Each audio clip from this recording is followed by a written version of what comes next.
Okay, so we're diving deep into the red pill in marriage today. Sounds intense. It is. It really is. And, we're focusing on this book. You've been reading the red pill dating approach.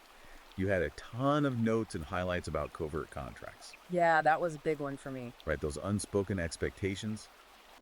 That can really mess things up if you're not careful. Absolutely. It's like you think you're on the same page, but then bam, you're not. Exactly. So let's start there with Yeah. the book's take on what it calls the crisis of masculinity. What's the deal with that? Well, the book argues that traditional masculine virtues have been kind of tossed aside, you know? Okay, listen. It talks about how cultural Marxism has played a role, like how men are portrayed in the media all weak and incompetent. Yeah, you see that everywhere, the man-child trope. Right, exactly. And it makes men unsure of their place, you Yeah. know? Especially in a marriage where the roles are all kind of blurry these days. I get that. Yeah. But isn't it a good thing that those roles are becoming more flexible? I mean, come on. Sure, the book acknowledges that. It's not about going back to the 1950s or something. But it does say that men still need a clear purpose within a marriage, even if it looks different than it did for our dads. Makes sense. So how does the book suggest men navigate all this? I see you highlighted a lot about self-reliance and discipline. Yeah, that's huge. The book says those are like the cornerstones of true masculinity. You know, feeling empowered. Okay, but how do you actually put that into practice? It gives some cool examples, like Warren Buffett and his approach to investing. Warren Buffett. What does he have to do with marriage? It's about the mindset, Yeah. you know? Buffett's all about patience and discipline, waiting for the perfect opportunity, not just jumping into risky stuff. So you're saying guys should apply that to their relationships? Exactly. Think about it. Managing your money responsibly, setting boundaries at work so you can be present with your wife, choosing your words carefully during an argument. It's all connected. I'm starting to see it. That kind of discipline could bring a lot of stability. Exactly. Stability for you Yeah. and for the marriage. Okay, so we've got discipline. Now let's talk communication. Yeah. That's got to be key for figuring out those covert contracts, right? What does the book say about that? Well, it's big on assertiveness, you know, Hmm. but not aggressive. There's a difference. Huge difference. Right. And it talks about nonverbal cues, which is fascinating because so much of communication is unspoken. True. And what about all the digital stuff these days? That's a whole other minefield. You got it. The book really dives into navigating dating apps and social media. Even within a marriage, those things can cause problems. Oh, yeah, for sure. So the book says couples need to be upfront about their boundaries and expectations around all that digital stuff. Yeah, if you don't talk about it, it's bound to create tension. Exactly. It's not just about setting rules, though. It's about the why behind those rules, having those deeper conversations about trust and security in the relationship. Okay, I like that. Yeah. So we've got discipline, we got communication. But life isn't always smooth sailing, right? Mm-hmm. What about overcoming adversity? I see you highlighted a lot about that too. Yeah, the book's big on embracing failure, seeing it as a stepping stone to success, like Elon Musk. You know, he's had tons of setbacks with SpaceX and Tesla, but look at him now. Okay, but that's Elon Musk. Most of us aren't launching rockets into space. True, but the principle's the same. It's about the mindset. So how do you apply that to everyday life? Like if you have a financial crisis or a big fight with your spouse? It's about reframing those setbacks. You know, instead of seeing them as defeats, see them as feedback. So you messed up your budget. Analyze what went wrong. Adjust the plan. Try again. So it's that resilience, that ability to bounce back. Exactly, and it applies to conflict in marriage too. Disagreements are going to happen, but it's how you handle them. The book encourages couples to use those moments to understand each other better, not get stuck in blame and resentment. So you're saying turn those fights into opportunities to strengthen the relationship. Precisely. Now, this is all pretty intense stuff, right? All this self-improvement and challenge conquering. It is. And it's easy to get caught up in the doing and forget about living. Does the book address that at all? It does. It talks about work-life balance and the importance of self-care. Okay, because that's crucial. You can't pour from an empty cup. Exactly. The book gives examples of super successful people who still prioritize the things they enjoy, even with crazy schedules. It's about finding that sweet spot between striving for more and actually enjoying the life you're building. Precisely. It's about creating a life that's both successful and sustainable. And fulfilling. Yes, and fulfilling. Which brings us to another big theme, physical fitness. Why does the book put so much emphasis on that? I mean, we all know exercise is good for you. It goes deeper than that. It's about the link between physical and mental strength. The book talks about how exercise helps manage stress, improves your overall well-being. Okay, sure. Yeah, But isn't that pretty common knowledge? maybe. But the book gets into the science of it, you know?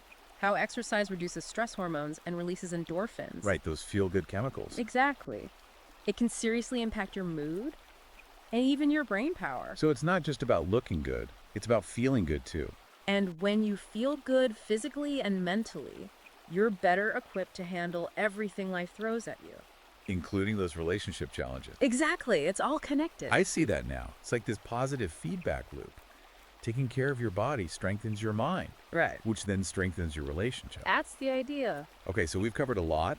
Self-reliance, discipline, communication, resilience, work-life balance, physical fitness. It's a lot to take in. It is. But it's all building towards something. Okay. A strong sense of purpose. Mm. The book says men need to identify their passions and align their goals with something bigger than themselves. That sounds pretty abstract. Yeah. How do you actually do that within a marriage? Think about it. What kind of husband do you want to be? What kind of father? What kind of legacy do you want to leave behind? So it's about finding meaning and purpose within your family and relationships. Exactly. And the book says when men have that sense of purpose, they're more confident, more motivated, more engaged in their relationships. I can see that. If you're lost in your own life, it's hard to be a good partner. Right. And the book gives practical advice on how to cultivate that purpose, like identifying your core values, setting goals that align with those values, finding ways to make a positive contribution to the world. Through your work, your relationships, your community. Exactly. It's about creating a life that truly matters. So we've covered a lot of the foundational stuff from the red pill dating approach. And I'm starting to see how these ideas can help create a stronger, more fulfilling marriage. Absolutely. But there's more to unpack. Yeah, we've only just scratched the surface. There's a lot more to explore when it comes to applying these concepts to specific challenges within a marriage, especially those covert contracts. Definitely. We'll dive into that next time. Sounds good. I'm looking forward to it. Me too. So let's dig into those covert contracts, those unspoken expectations. Yeah, that's where things get really tricky because we often don't even realize we have them. Yeah. I know. It's like they're running in the background of our minds. Exactly. And the book says those expectations often come from societal norms and gender roles, stuff that's been passed down for generations. Exactly. Like that old idea that the wife takes care of the house and kids while the husband focuses on work. That classic division of labor. Yeah. You still see it a lot, even today. And the problem is it's often not discussed. It's just assumed. So resentment builds up Yeah. because one person feels like they're doing all the work. Exactly. It's like playing a game where the rules keep changing, but no one tells you the new rules. That's a great analogy. So how do you even start to untangle that mess? Communication, that's the key. The book says couples need to have those tough conversations about their expectations, their needs, their desires. Easier said than done, though. Right. How do you bring that stuff up without starting a fight? It's about empathy and understanding, not blame. So instead of you never do the dishes, it's more like, I'm feeling overwhelmed with all the housework. Exactly. It's I statements, expressing your feelings and needs. Instead of attacking your partner. Right. It's about working together to find a solution. A win-win situation. Exactly. And these conversations need to happen regularly, not just once. Because life changes. Right. Your needs and expectations change too. So you got to keep talking, keep adjusting, keep renegotiating those covert contracts as you go. Now, the book also talks about the history of marriage, how it's evolved over time. Right. This is where it gets really interesting, especially for your audience. Yeah, I mean, understanding the past helps us make sense of the present. So what's the book's take? It says marriage has been massively impacted by cultural shifts, like feminism and what it calls cultural Marxism. Okay, those are some loaded terms. Let's break that down a bit. It's not about taking sides. It's about looking at the facts, like women entering the workforce, no-fault divorce, the focus on individual fulfillment. Those are all huge changes that have definitely impacted marriage. And the book's point is that men need to adapt to these new realities. It's a different world than the one our dads grew up in. Exactly. And it requires a shift in mindset, moving away from those traditional gender roles towards a more collaborative partnership. A true partnership of equals. Exactly. So it's not about going back to the old ways. It's about finding a new way forward. One that works for both partners. Right. One that honors commitment, love, respect, but in a way that's relevant to our lives today. Okay, so communication is key. But let's get specific. What are some of the communication challenges the book addresses? It talks about how men and women often communicate differently. Oh, yeah. Tell me about it. Sometimes it feels like we're from different planets. Right. The book says men tend to be more direct, problem-solving focused, while women are more emotional and relational. I definitely noticed that. And those differences can lead to misunderstandings. Big time. But it's not about saying one style is better. It's about recognizing those differences and bridging the gap. So learning to speak each other's language. Exactly. The book suggests things like active listening, validating your partner's feelings, using I statements. It's about creating that safe space where both people feel heard. Right. And remembering that communication is ongoing. It's not a one-time fix. It's a constant work in progress. Exactly. Now, what about conflict? Because let's be real, every couple fights. Oh yeah, conflict is inevitable. So how does the book handle that? It says don't avoid conflict, see it as an opportunity. An opportunity. For what? Growth. Deeper understanding. Okay, that's a different way of looking at it. But how do you actually do that? Because in the moment, it's hard not to get defensive. It takes effort.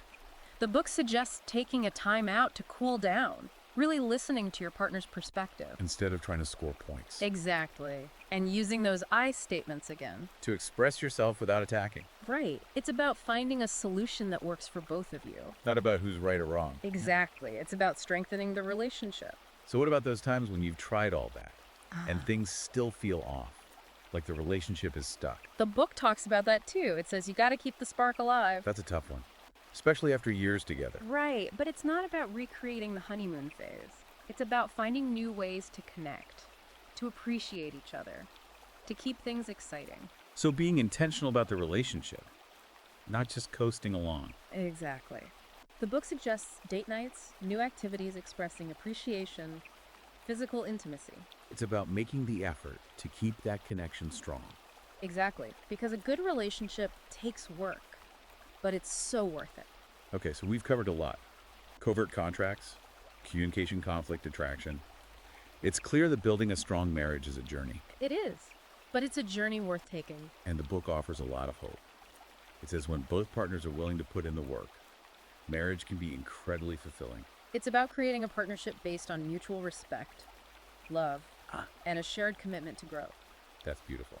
Now, before we move on, there's one more thing I wanted to touch on, fatherhood. Ah, yes. The book has a lot to say about that. Because being a dad is a huge part of a man's life.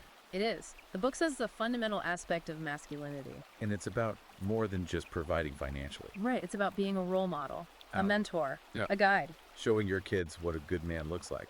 Exactly. And it starts with being a good husband, creating a stable and loving home. Because that's the foundation for everything. Right. The book talks about communication, respect, shared values. Building a family culture based on love and support. Exactly. And it says when fathers are actively involved, it benefits everyone. The kids, the dads, the whole family. Precisely. It's a win-win. So we've covered a lot today. And I feel like we're just scratching the surface of this book. Me too. There's so much more to explore. But for now, I think we've laid a good foundation. Definitely. We've covered some of the key principles Yeah. and how they apply to building a strong and fulfilling marriage. And for anyone who wants to dive deeper, Yeah. you can find the Red Pill Dating Approach on Amazon Kindle and Google Play Books. It's a must-read for any man who's serious about his relationships. Absolutely. And on that note, I think it's time to wrap up this part of our deep dive. Sounds good. Okay, so we talked about all this deep stuff.